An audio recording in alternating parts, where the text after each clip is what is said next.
തന്റെ തിരക്കഥ മോഷ്ടിച്ച് സിനിമ ചിത്രീകരിച്ചതായി സംവിധായകന്റെ പരാതി. എന്നാൽ മറുവശത്ത് തിരക്കഥ മാറ്റി എഴുതിയാണ് സിനിമ എടുത്തതെന്ന് നിർമ്മാതാവിന്റെ വിശദീകരണം.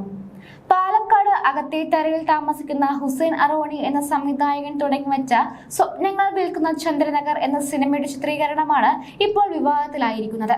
സിനിമയുടെ കഥ താനും ഭാര്യയും ചേർന്നാണ് തയ്യാറാക്കിയതെന്ന് ഹുസൈൻ അറോണി പറയുമ്പോൾ ഹുസൈന്റെ ആരോപണം വസ്തുതാവിരുദ്ധമാണെന്ന് നിർമ്മാതാവ് സുരേന്ദ്രൻ തരൂർ പറയുകയാണ്. വിവാദം കത്തിപ്പടരുന്നതിനിടെ ഹുസൈൻ അറോണി പത്രസമ്മേളനത്തിൽ പറഞ്ഞ കാര്യങ്ങളാണ് ഇപ്പോൾ ചർച്ചയാകുന്നത്. ഹുസൈൻ അറോണി നടത്തിയ പത്രസമ്മേളനത്തിൽ നിന്ന് പാലക്കാട് ബേസ് ചെയ്തിട്ടുള്ള ഒരു സ്റ്റോറിയാണ്. ഫീൽഡ് വർക്കും സംബന്ധിച്ചുള്ള ഒരു സബ്ജക്റ്റാണ്.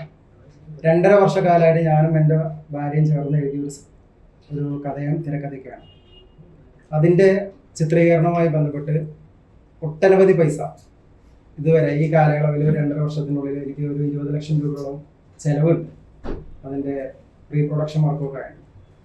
അവസാനം ചിത്രീകരണം തുടങ്ങുന്ന സമയത്ത് സുരേന്ദ്രൻ തരൂർ, പരുത്തിപ്പള്ളി സ്വദേശിയാണ്, മുൻ BJP നേതാവും ഇപ്പോൾ കോൺഗ്രസിലേക്ക് കൂറുമാറി വന്ന ഒരു നേതാവും കൂടിയാണ് സുരേന്ദ്രൻ തരൂർ. അദ്ദേഹമാണ് ഈ സിനിമയുടെ പ്രൊഡ്യൂസറായിട്ട് ഞങ്ങളെ സമീപിച്ചിട്ടുള്ളത്. അങ്ങനെ സിനിമയുടെ ചിത്രീകരണം തുടങ്ങി 16 ദിവസം എൻ്റെ നിയന്ത്രണത്തിലും എൻ്റെ ബാനറിലുമാണ് ആ സിനിമയുടെ ചിത്രീകരണം പോയിട്ടുള്ളത്. ആദ്യത്തെ 5 ദിവസം കഴിഞ്ഞതിന് ശേഷമാണ് പുള്ളി നമ്മുടെ സിനിമയിലേക്ക് കമ്മിറ്റ് ആകുന്നത്.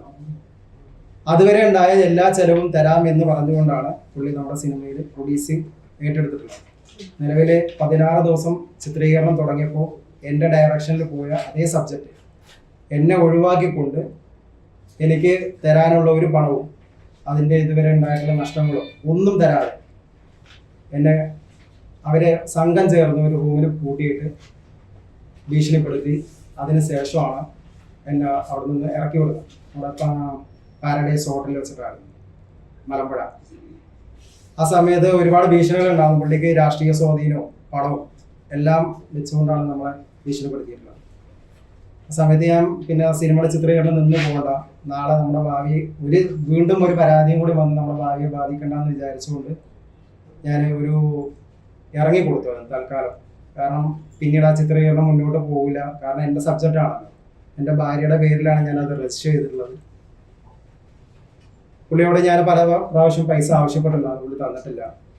ഇപ്പോൾ ആ സിനിമയുടെ ചിത്രീകരണം എൻ്റെ അനുമതി ഇല്ലാതെ എൻ്റെ സബ്ജക്റ്റ് തന്നെ മുന്നോട്ട് കൊണ്ടുപോയിക്കൊണ്ടിരിക്കുകയാണ്. അതിൽ ഞാൻ കാസ്റ്റ് ചെയ്തിട്ടുള്ള ആർട്ടിസ്റ്റുകളും അതേ പ്രമേയവും അതിൻ്റെ കണ്ടന്റും വെച്ച് തന്നെയാണ് ഇപ്പോഴും അദ്ദേഹം ചിത്രീകരണം പൂർത്തിയാക്കി. നാളെ അതിൻ്റെ പാക്കപ്പ് ദിവസമാണ്. ഞാൻ കോടതിയെ സമീപിച്ചിട്ടുണ്ട്, വക്കീൽ നോട്ടീസ് അയച്ചിട്ടുണ്ട്. ഇന്ന് അവർ കൈപ്പറ്റുന്നതാണ് ഞാൻ അറിഞ്ഞിട്ടുള്ള ട്രാക്ക് നോക്കിയിട്ട്.